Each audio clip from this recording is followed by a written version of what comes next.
오늘 하루는 어떠셨을까요? 아름다운 소리책방에서 다시 만납니다. 오늘은 2024년 전북 도민일보 신춘문예 당선작인 김하진 작가의 우는 여인을 소개해 드릴게요. 함께 소설 속으로 들어가 보겠습니다. 우는 여인, 김하진. 발가벗은 아이였다. 몸에선 물이 뚝뚝 떨어지고 머리칼은 흠뻑 젖어 있었다. 투명하고 건조한 눈으로 나를 빤히 바라보고 서 있었다. 나이는 9살 전후로밖에 되어 보이지 않는 어린 남자아이였다. 마치 난파선에서 방금 살아온 듯한 처참한 모습이었다. 나는 서둘러 아이를 집 안으로 들였다. 아이는 바닥에 물 발자국을 꾹꾹 눌러 찍으며 순순히 따라 들어왔다. 아이의 행동은 이상할 정도로 자연스럽고 스스럼이 없었다. 나는 커다란 수건을 가져다 아이의 젖은 몸을 한꺼번에 휘감은 후 능숙하고 재빠르게 물기를 닦아주었다. 지우의 방으로 달려가 속옷과 네이 한 벌을 가져다 아이에게 차례대로 입혀주었다.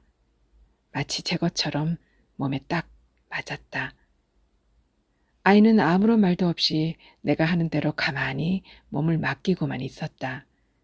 나는 아이에게 옷을 다 입힌 후 한쪽 팔을 잡아 끌며 주방으로 데리고 갔다.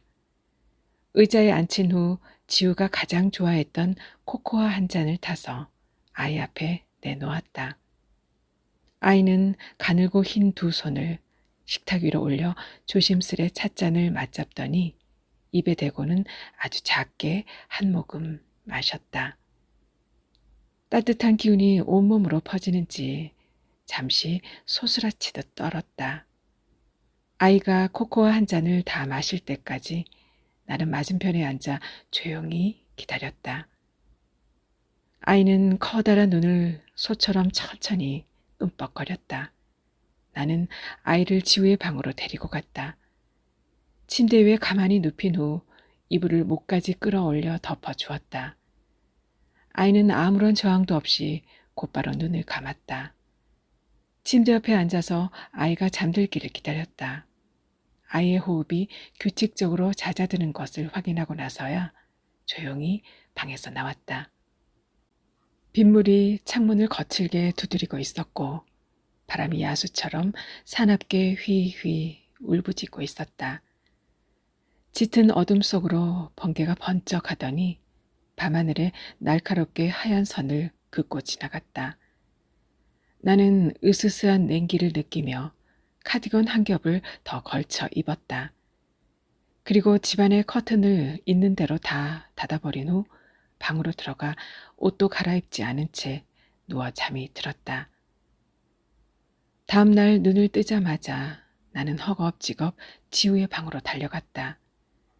아이가 연기처럼 흔적도 없이 사라져 버리진 않았을까 두려워하면서 방문을 열었다. 아이는 어젯밤 그대로 이불을 목까지 덮은 채 소라개처럼 미동도 없이 잠들어 있었다. 나는 안도의 숨을 크게 한번 내쉰 후 방문을 조용히 닫았다. 지우가 평소에 가장 좋아했던 음식인 카레를 만들기 시작했다. 카레를 만들 때마다 지우는 고기는 듬뿍이라며 소리치곤 했었다. 나는 냉동실을 뒤져서 얼려두었던 돼지고기를 몽땅 꺼내 잘게 자른 후 채소와 함께 볶았다. 카레가 매콤한 향기를 내뿜으며 완성되어 갈 즈음 지우의 방문이 열렸다. 아이는 어제와 같은 무표정한 얼굴이었다. 주방으로 들어오더니 식탁 의자를 꺼내어 얌전히 자리에 앉았다. 아이는 오랫동안 몸에 배어있는 습관적인 행동을 무의식적으로 하는 듯했다. 나는 얼른 따끈한 밥을 그릇에 담고 그 위에 카레를 잔뜩 끼얹어 아이 앞에 놓아주었다. 아이는 숟가락을 들어 뒤적뒤적 카레와 밥을 비비더니 크게 한 숟가락을 떠서 입에 넣었다. 나는 무슨 진귀한 보물이라도 발견한 듯 아이의 먹는 모습을 지켜보았다. 물 한 잔을 따라주면서 아이의 이목구비를 유심히 뜯어보았다. 눈매가 동그랗고 눈동자가 먹물처럼 유달리 까맸다. 코는 가냘픈 선을 그으며 반드시 뻗어 있고 입술은 홍시의 속살처럼 발그레한 게 곱고 부드러운 얼굴이었다. 얘야, 너는 어디에서 왔니? 집이 여기 주변에 있어? 부모님께서 걱정하실 텐데 연락해야 하지 않을까? 부모님은 계시지? 아이는 아무런 대답도 하지 않았다. 그저 입안 가득 밥을 떠넣고 우물우물 씹기만 했다. 밥그릇을 싹 다 비운 아이는 또다시 멍한 눈으로 나를 멀뚱멀뚱 쳐다보았다. 나는 아이를 데리고 거실로 나가 텔레비전을 틀었다. 지우가 좋아하던 만화 영화를 찾아 보여주자 아이의 눈동자가 커다래지더니 텔레비전 화면을 뚫어지게 바라보았다.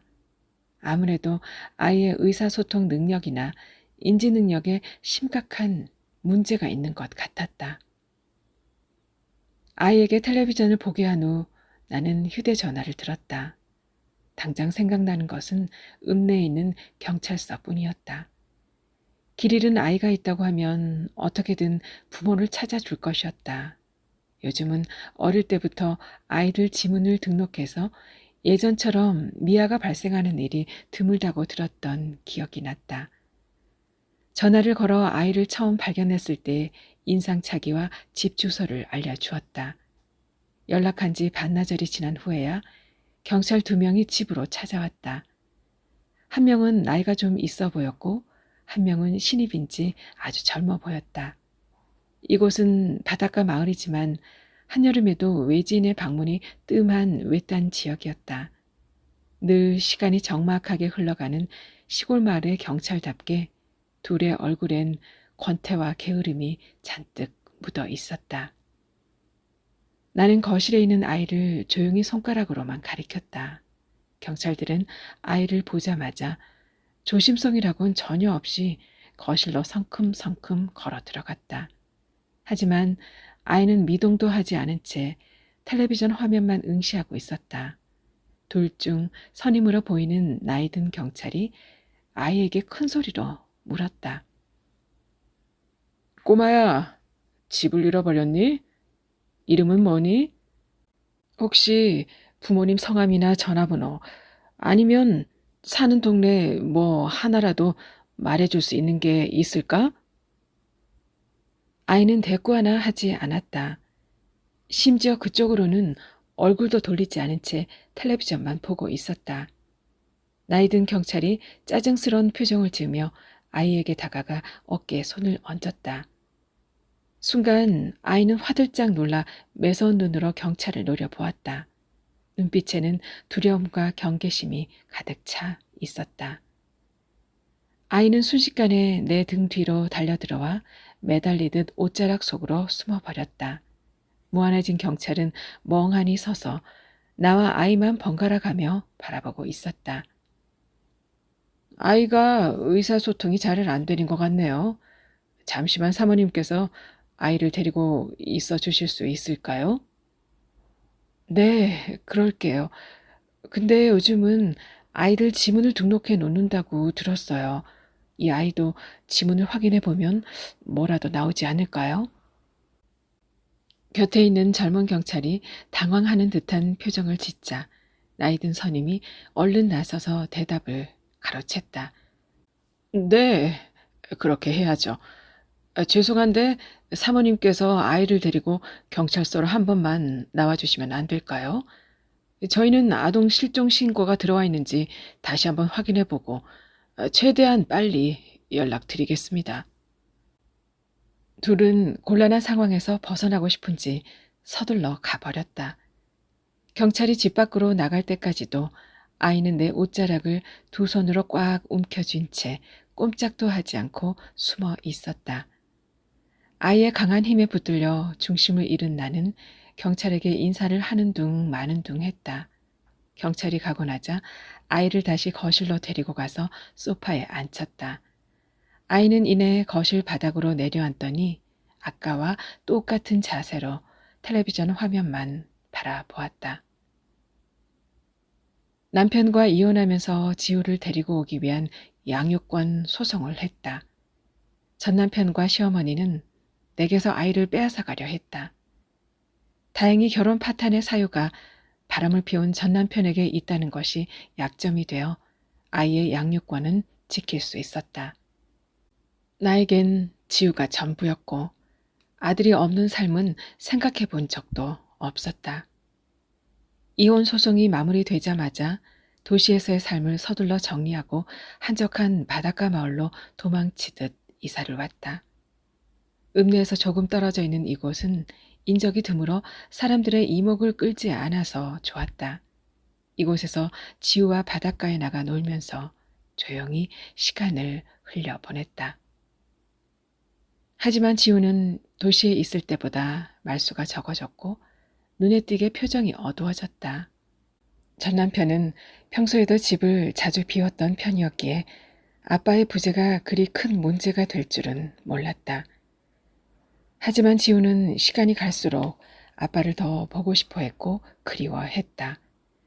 하염없이 아빠를 기다리는 날들이 많아졌고 얼굴에는 전에 없던 그늘이 짙어지기 시작했다.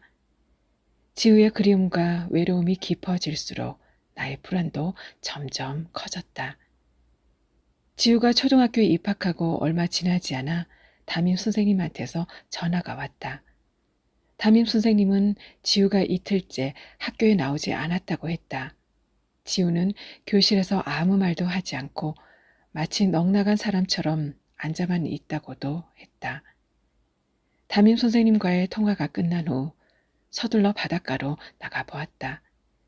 매일 교문 앞까지 데려다 주었지만 지우는 교실로 들어가지 않고 바닷가에 가서 시간을 보낸 게 분명했다. 집에서 조금 떨어진 곳에 한적한 해변이 하나 있는데 그곳은 둘이 자주 놀러 다니던 곳이었다. 멀리서도 지우 혼자 쭈그리고 앉아서 모래성을 만들고 있는 모습이 한눈에 들어왔다. 지우야, 여기서 뭐 하고 있는 거야? 엄마가 찾았잖아.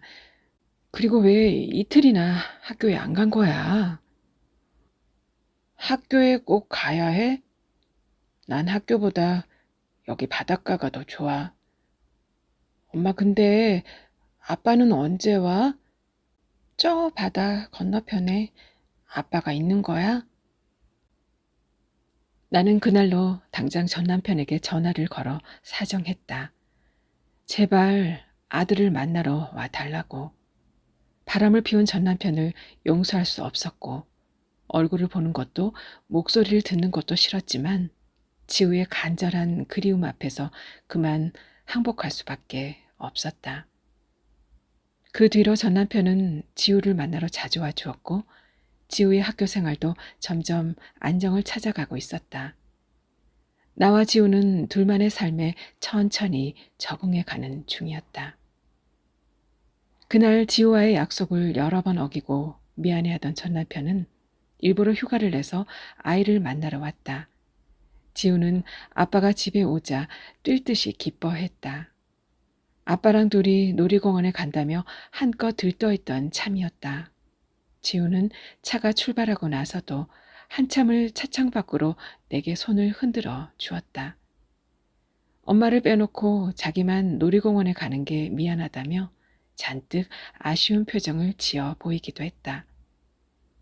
나도 차가 시야에서 완전히 멀어질 때까지 한자리에 서서 계속 손을 흔들어 주었다.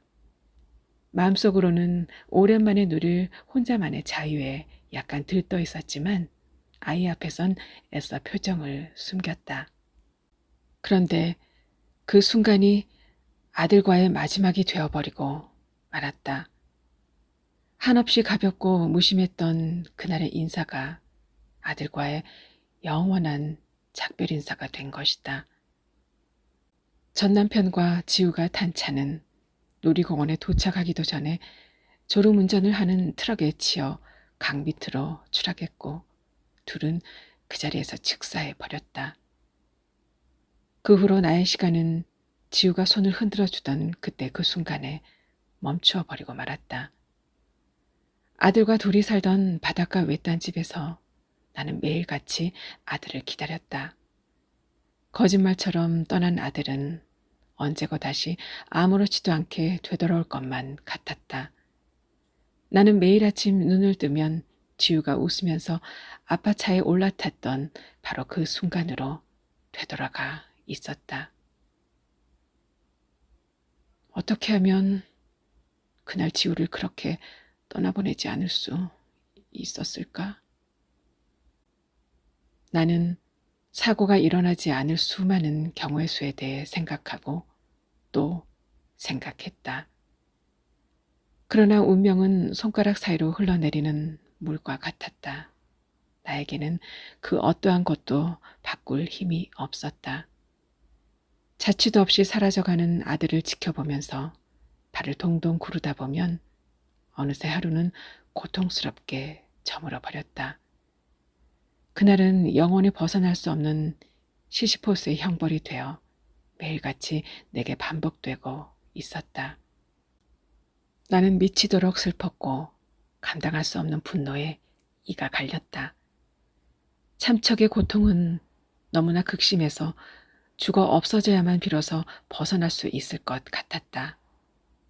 애초에 아들을 아빠에게 보내주었더라면 그런 사고는 일어나지 않았을 거라는 후회와 자책이 시퍼런 칼날이 되어 심장을 후벼 팠다.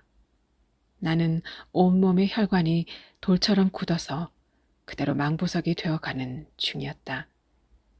그리하여 아무도 찾지 않은 바닷가 외딴 집에서 사라진 아들을 영원히 기다리는 형벌을 받고 있었다. 어느새 해가 뉘어뉘어 질 무렵이 되었다. 아이는 아침부터 밥 먹는 시간만 빼고는 텔레비전 앞에 멍하니 앉아 있었다. 텔레비전을 정말로 보기는 하는 건지 의심스러웠다. 나는 거실 소파에 앉아 아이의 뒷모습을 가만히 지켜보고 있었다. 그때 밖에서 느닷없이 초인종 소리가 들렸다. 아버지는 사고 전에 돌아가셨고 친구들에게는 이혼 사실조차 숨겼다. 전남편과 아들의 사고는 아직 아무에게도 알리지 않았고 소문이 퍼지기엔 그리 긴 시간이 지난 것도 아니었다. 그러니 여기를 찾아올 사람은 아무도 없었다. 누구세요? 오영아, 나야. 선희 언니.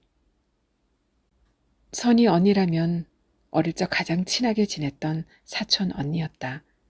그렇지만 언니가 이런 시간에 나를 갑자기 찾아올 리는 없었다. 어찌해야 할지 몰라 문 앞에서 서성거리고 있는데 언니가 다시 한번 내 목소리로 내 이름을 불렀다. 나는 화들짝 놀라 얼른 현관문을 열어주었다. 왜 이렇게 전화를 안 받아? 한참 전화하다가 나한테 마침 내 주소가 있어서 찾아왔지 뭐야? 작은아버지가 살아계실 때 여기 주소를 알려주셨거든. 아, 그래요? 내가 평소에도 전화를 잘 받지 않아서요. 허겁지겁 휴대전화를 찾아 확인해 보니 부재중 전화가 여러 통 찍혀 있었다. 언니는 양손 가득 보따리를 들고 집 안으로 성큼성큼 걸어 들어왔다. 들어오다가 거실에 있는 아이의 뒤통수를 보고는 명랑한 목소리로 인사를 건넸다. 지우야, 오랜만이네. 잘 지냈지? 글쎄 많이 컸네. 아이는 언니 쪽을 쳐다보지도 않고 텔레비전 화면만 보고 있었다. 나는 당황한 나머지 얼른 달려가 언니의 보따리를 뺏어 들었다. 언니는 아랑곳하지 않고 주방으로 쑥 들어가 가져온 보따리들을 하나하나 풀어 젖히기 시작했다. 보따리를 풀 때마다 어릴 적부터 내가 좋아했던 음식들이 튀어나왔다. 우영아, 힘들지? 원래 여자 혼자 사는 게 많이 힘들어. 나도 그놈의 술주정뱅이 화상 꼴도 보기 싫어 여러 번 보따리를 싸려 했지만 아이가 셋이나 되니 정말로 헤어지지는 못했잖아. 내가 참 고생이 많다. 언니가 자주 찾아와 보지 못해서 미안해. 작은아버지가 정말로 나한테 잘해주셨는데.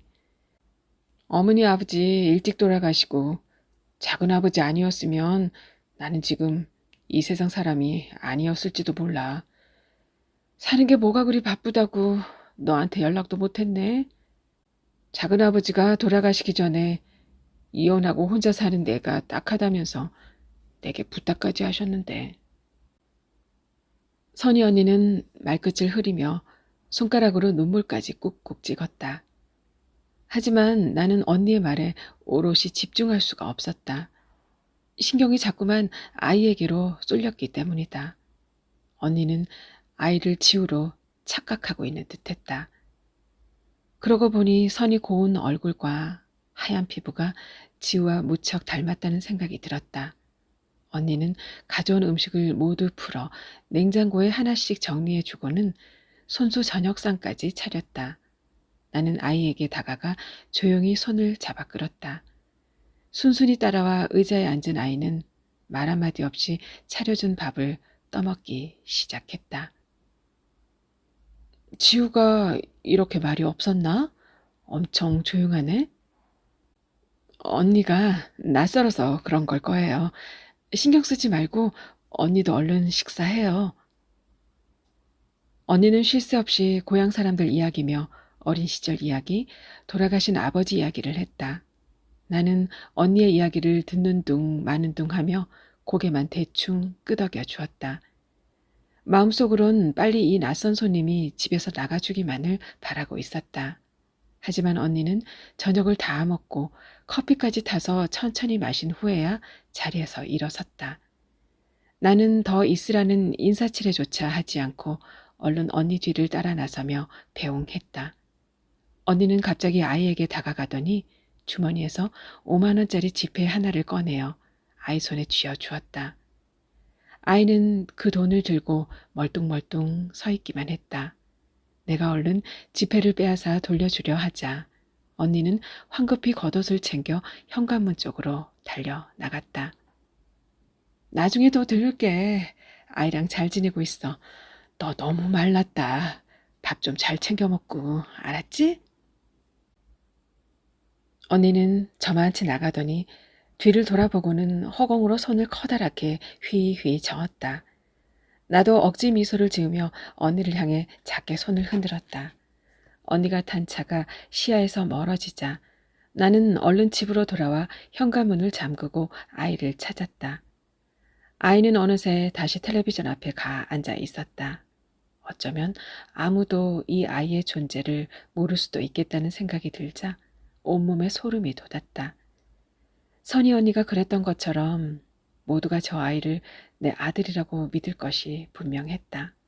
그러고 보니 정말로 지우와 똑 닮은 아이가 거실 바닥에 앉아 있었다. 지우의 옷을 입고 지우가 좋아하는 만화를 보면서. 바닷가엔 짙은 어둠이 내려앉고 있었다.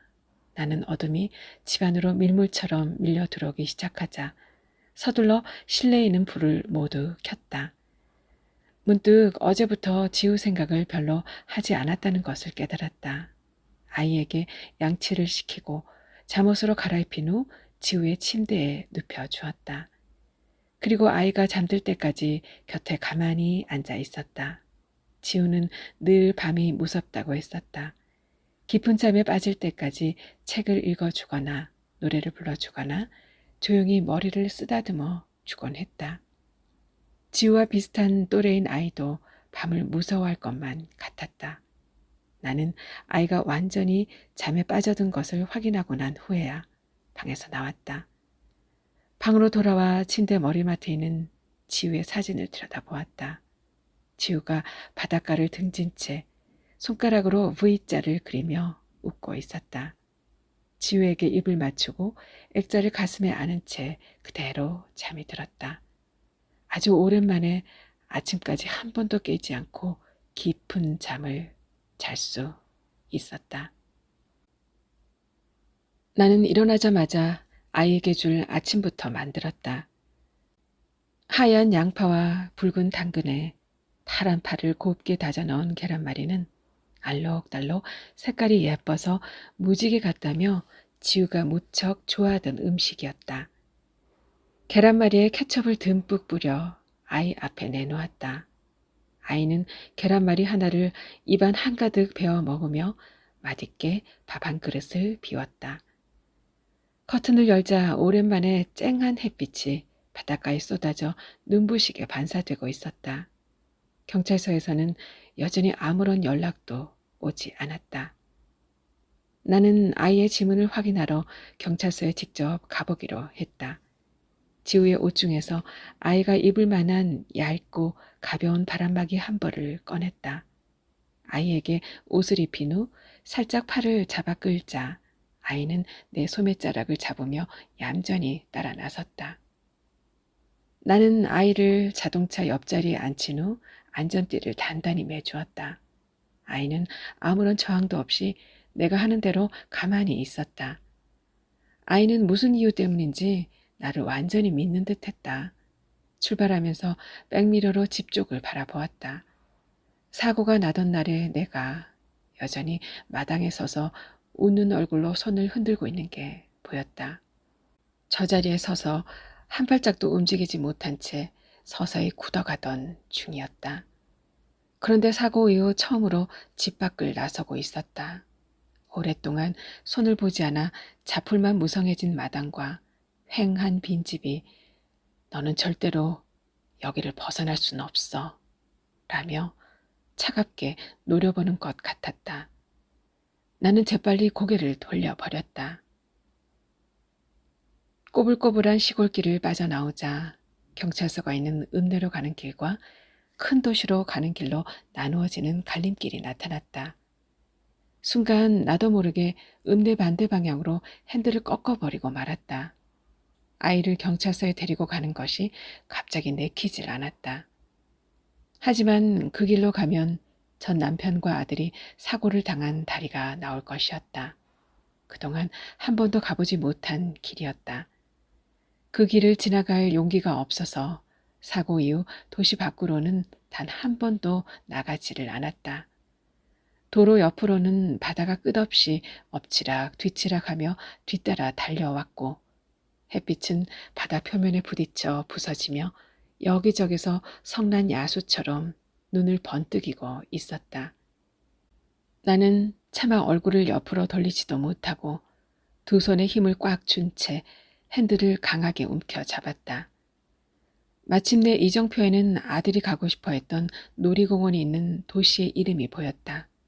다리 앞에 도착하자 도저히 더는 운전할 수가 없었다. 차를 도로변에 세워놓고 가쁜 숨을 몰아쉬었다. 핸들에 머리를 박고 가슴을 옥죄는 고통에 힘겨워하고 있을 때였다. 작은 손길이 머리에 살며시 와 닿는 것이 느껴졌다. 깜짝 놀란 나는 머리를 들었고 아이도 놀라면서 순식간에 손을 뗐다. 아주 짧은 사이 아이와 눈이 마주쳤다. 아이의 눈빛에서 뚜렷한 감정이 읽힌 것은 이번이 처음이었다. 미안해. 많이 놀랐지? 아줌마는 괜찮아. 잠시 가슴이 답답해서 그랬던 것뿐이야. 우리 같이 다리 건너편에 있는 놀이공원에 가볼까? 거기는 아줌마 아들이 무척이나 가보고 싶어 했던 곳이야. 어떤 곳인지 아줌마랑 같이 가볼래? 아이는 아무런 대답도 하지 않았지만 내 말에 동의하고 있음을 느낄 수 있었다. 나는 다시 두 손에 힘을 주어 핸들을 꼭 잡은 뒤 엑셀을 힘껏 밟았다. 다리를 지나가는 동안 심장은 멎을 듯했고 등 뒤에선 식은땀이 쉬지 않고 흘러내렸다. 다리 끝에 다다를 무렵 백미러로 뒤를 힐끗 쳐다보았다. 지우가 환하게 웃으며 내게 손을 흔들어주고 있었다. 놀란 나는 눈을 한번 감았다 떴다. 텅 빈 다리와 구름 한 점 없이 뻥 뚫린 하늘만이 무심히 이쪽을 지켜보고 있을 뿐이었다. 평일이라 그런지 놀이공원은 생각보다 한산했다. 나는 아이와 함께 놀이공원에 여기저기를 돌아다녔다. 아이는 낯선 장소인데도 두려워하거나 겁에 질려 하지 않았다. 지우가 무척 타고 싶어 했던 하늘을 나는 비행기가 보였다. 아이에게 놀이기구를 손가락으로 가리키면서 한쪽 팔을 잡아 끌자 알아들었다는 듯이 내 뒤를 따라왔다. 나와 아이는 함께 비행기를 타고 하늘을 빙글빙글 돌았다. 회전 목마도 탔고 어지럽게 돌아가는 찻잔 모양의 놀이기구도 탔다. 아이는 눈이 동그랗게 커졌다, 다시 작아졌다 반복할 뿐 소리 한번 지르지 않고 놀이기구를 잘 탔다. 이미 여러 번 이곳에 놀러와 본 경험이 있는 게 아닐까 하는 생각이 스치듯 지나갔다. 지우가 평소에 타고 싶어 했던 놀이기구들을 하나씩 다 타다 보니 어느새 사위가 어둑어둑해졌다. 사람들이 하나둘 놀이공원을 빠져나갈 시간이 되자 나도 아이의 손을 잡고 놀이공원 정문을 향해 천천히 걸어 나갔다. 노란색 유니폼에 토끼 모양, 사자 모양 머리띠를 한 앳된 남녀 둘이 다가오더니 우리 앞을 가로막았다. 어머나, 아들이 엄마를 똑 닮았네요. 오늘 폴라로이드 사진 찍기 행사 진행 중이거든요. 괜찮으시면 두 분 사진 한 장 찍어드려도 될까요? 너무 보기 좋으셔서요. 네? 아, 그러세요. 아드님, 좀 더 웃어봐요. 이렇게 손가락으로 V자도 만들고요. 아이는 남자가 시키는 대로 손가락으로 V자를 따라 만들어 보였다. 잠시 후 남자는 사진 한 장을 건네고는 환하게 웃으며 근처에 있는 다른 손님에게로 달려갔다. 사진에는 붉게 물들어가는 하늘과 알록달록한 놀이공원 정문을 배경으로 V자를 그리며 웃고 있는 아이의 모습이 보였다. 순간 아이의 얼굴 위로 지우의 얼굴이 겹쳐 보였다. 나는 황급히 사진을 가방 속에 집어넣고는 아이의 손을 잡아 끌었다. 그때 아이가 갑자기 얼굴을 찡그리면서 괴로운 표정을 지었다. 아이는 머리를 손으로 만지며 고통스러워했다. 아이의 상태를 지켜보았지만 좀처럼 나아질 기미가 보이지 않았다. 급한 대로 근처 약국에 가서 진통제를 사다가 아이에게 먹였다. 1시간 정도 지났을까? 아이의 얼굴은 평상시처럼 평온해졌고 지쳐서인지 잠이 들고 말았다. 가방 속에서 휴대전화 벨이 울렸다. 번호를 보니 어제 저장해 두었던 나이든 경찰의 전화번호였다. 나는 통화 버튼을 누를까 말까 한참을 망설였다. 그러나 끝내 누르지 않았다. 혹시 아이의 부모를 찾은 걸까? 이대로 아이를 돌려보내야만 하는 걸까? 나는 아이를 지금 당장 보낼 자신이 없었다. 경찰에게 아이의 존재를 알린 일이 갑자기 후회스러웠다. 이제라도 아이를 데리고 떠나버릴까? 그냥 아이와 둘이 어디로든 가버리면 아무도 우리를 찾지 않을지도 몰라. 이 아이는 지우를 대신해서 신이 내게 보내주신 게 틀림없어. 아이도 엄마 아빠를 찾은 적이 없잖아. 이 아이에겐 부모가 없을 거야. 만약 있더라도 나쁜 사람들이겠지. 그렇지 않고선 말도 못하는 어린애를 그렇게 잃어버릴 수 있겠어? 나는 아이를 보낼 수 없는 갖가지 이유를 찾으면서 스스로 합리화했다. 휴대전화의 전원을 꺼서 가방에 넣어버리고는 집으로 가는 길과 반대 방향으로 속도를 높여 달렸다.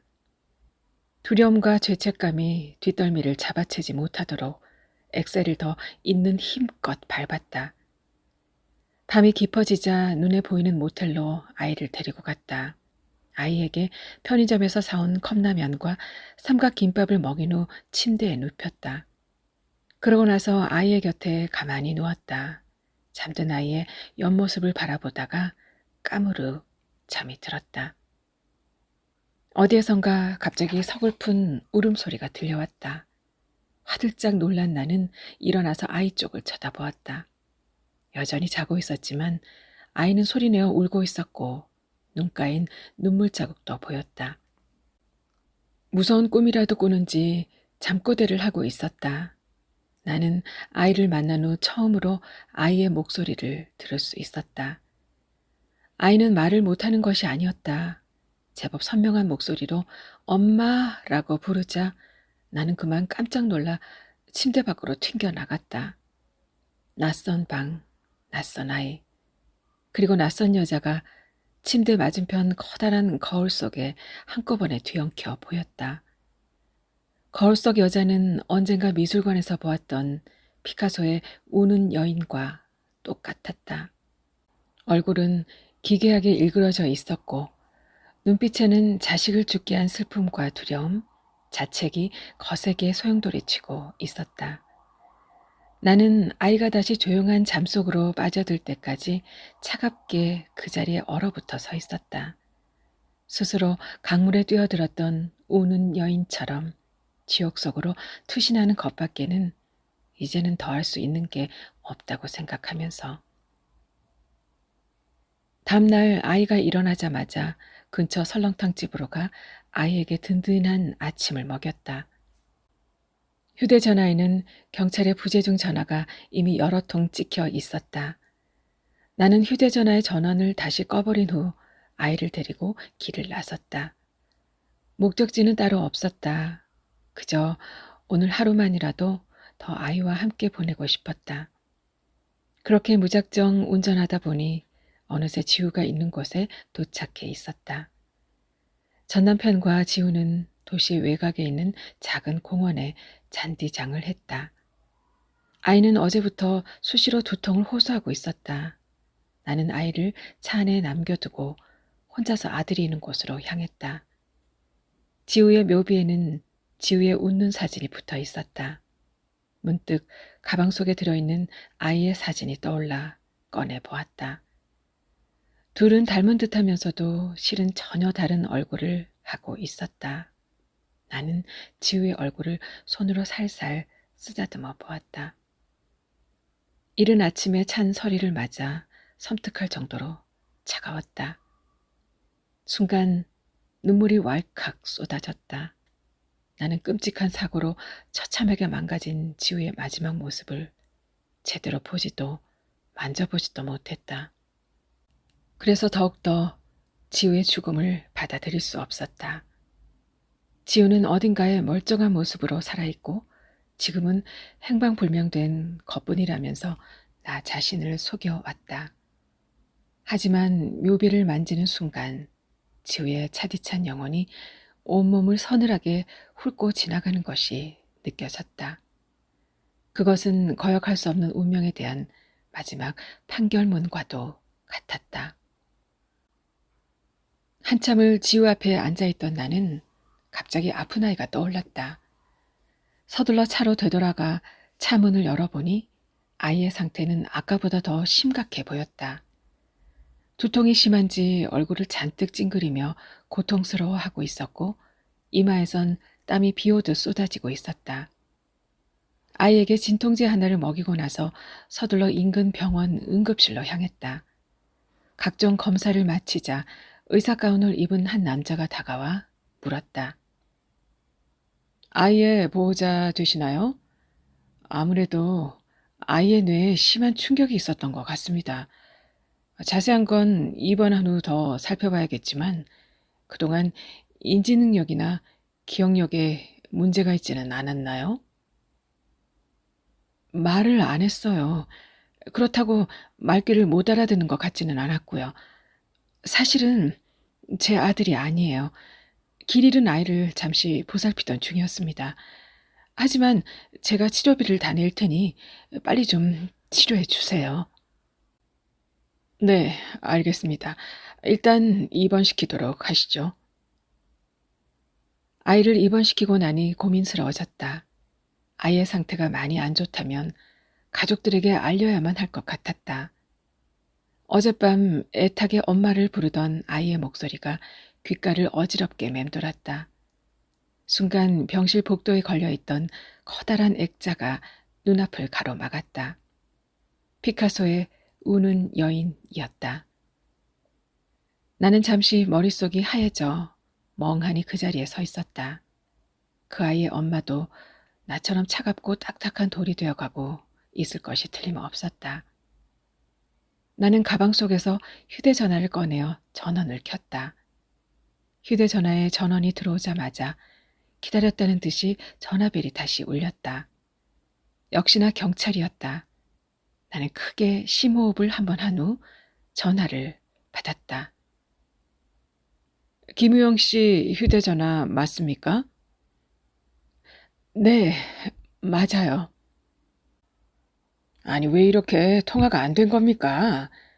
길 잃은 아이 아직 데리고 있으신 거 맞죠? 집이 비어 있더라고요. 지금 어디에 계신 겁니까? 네, 잠시 아이와 바람을 쐬러 나왔었어요. 그런데 아이가 갑자기 많이 아파서 지금 응급실에 와 있습니다. 뭐라고요? 일단 알겠습니다. 아이의 부모로 보이는 분들이 나타났어요. 저희가 이분들을 데리고 그쪽으로 당장 가겠습니다. 네? 그래요? 네, 알겠습니다.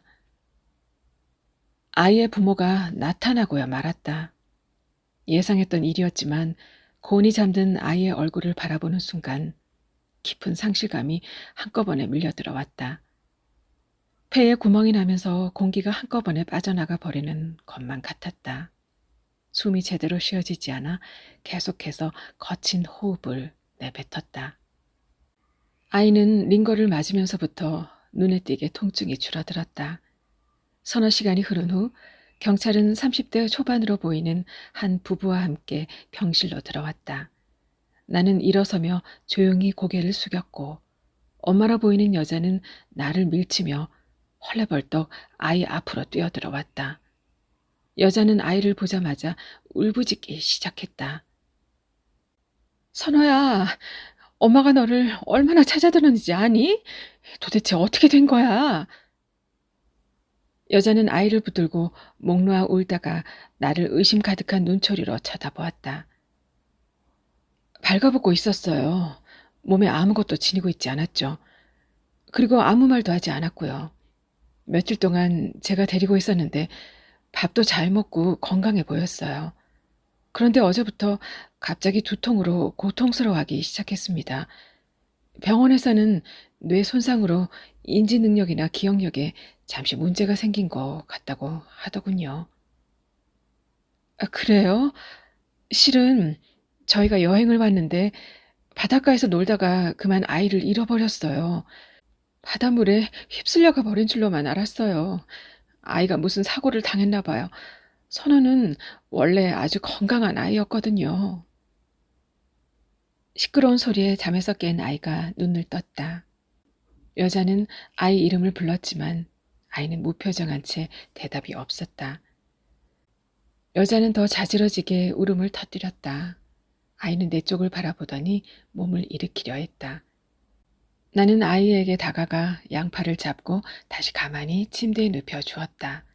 여자는 나와 아이를 번갈아 보더니 나에 대한 의심이 조금 거쳤는지 순한 눈이 되어 말했다. 선호가 아주머니를 아주 잘 따르는 것 같네요. 제가 아이를 잃고 너무 예민해져서 인사도 제대로 못 드렸습니다. 그동안 아이를 잘 보살펴 주셔서 감사합니다. 이 은혜를 어찌 갚을지 모르겠어요. 정말로 감사합니다. 아니에요. 아이가 빨리 건강해지길 빌게요. 나는 차마 발길이 떨어지질 않았다. 하지만 아이의 얼굴을 바라보며 작게 미소 지은 뒤 조용히 몸을 돌려 병실 밖으로 걸어 나갔다. 병실 앞에 서 있던 나이 든 경찰이 눈짓으로 가볍게 인사를 건넸다. 나는 끝없이 길고 하얀 복도를 휘청거리며 걸어갔다. 지우가 그리고 아이가 사방에서 나의 팔과 다리를 붙들고 매달리는 것만 같았다.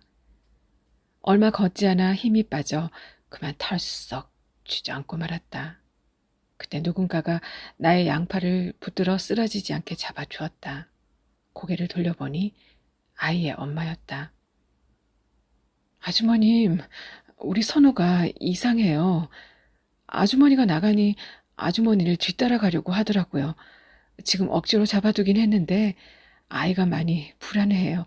죄송하지만 잠시만 함께 있어 주시면 안 될까요? 여러모로 신세를 지게 돼서 정말 죄송합니다. 병실로 돌아가자 아이는 몸부림을 치며 병실을 나가려 하고 있었고 아빠로 보이는 남자와 간호사가 아이를 저지하느라 애를 쓰고 있었다. 나는 가까이 다가가 아이의 양팔을 잡아 가만히 침대 쪽으로 눌렀다. 그러자 아이는 다시 얌전해져서는 그대로 자리에 누웠다. 아이의 엄마는 넉나간 표정으로 멍하니 눈앞의 광경을 바라만 보고 있었다. 아까 아이가 저항이 심할 때 의사가 다녀갔는데요. 지금 기억 상실증이 있어서 아주머니가 아닌 사람들은 모두 경계하는 것 같다고 했어요. 저와 남편을 잘 기억하지 못하는 것 같아요. 어떻게 해야 할지 모르겠어요. 제발 저희를 좀 도와주시면 안 될까요? 제발요. 나는 여자에게서 아이를 잃고 절망과 죄책감에 몸부림치던 우는 여인의 고통스러운 눈빛을 읽었다. 그녀도 이미 충분히 지독한 형벌을 받아왔음이 틀림없었다. 나는 조용히 고개를 끄덕이며 여자의 곁으로 가 앉았다. 내가 잠시라도 자리를 비우면 아이가 불안해했기에 아이가 잠들었을 때만 잠깐씩 병실 밖으로 나올 수 있었다. 그렇게 병원에 있는 내내 아이 곁을 지켰다. 그러나 아이의 기억은 좀처럼 돌아오질 않았다. 아이가 내 곁을 한시도 떠나지 않으려 했기에 퇴원하자마자 바닷가 집으로 데려왔다. 아이의 엄마는 매일같이 집에 와서 함께 지내다 저녁이 되면 자기 집으로 돌아가곤 했다. 그렇게 한 달이란 시간이 아무 일 없이 평화로운 날들 속에서 조용히 흘러갔다. 그날 아침도 나는 선호가 좋아하는 고기가 듬뿍 담긴 카레를 만들고 있었다.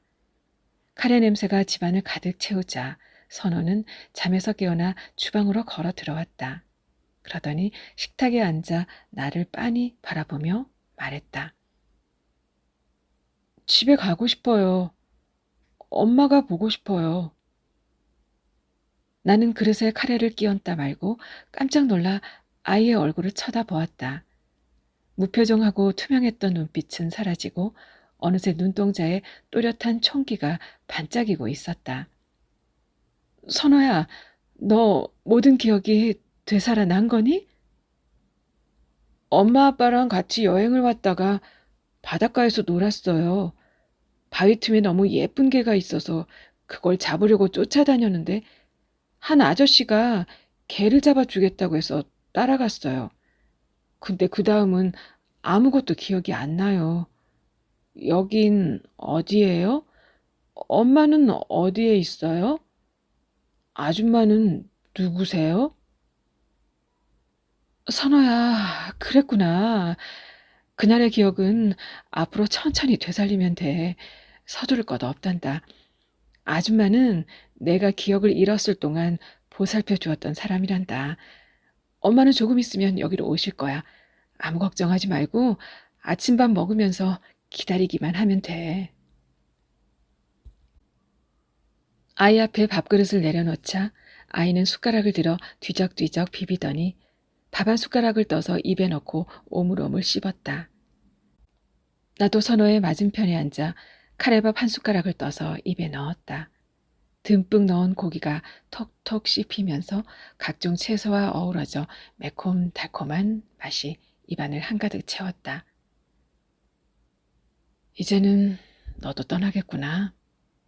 하지만 너와 이렇게 따뜻한 마지막 인사를 나눌 수 있어서 좋구나. 발가벗은 아이야. 그리고 지우야. 잘 가.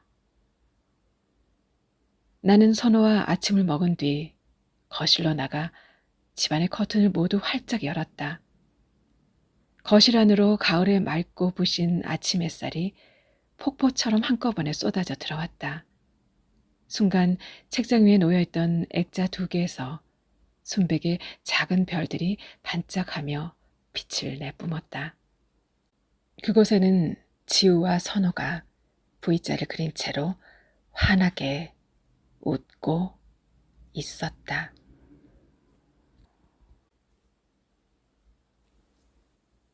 네, 김아진 작가의 우는 여인 함께 감상하셨습니다.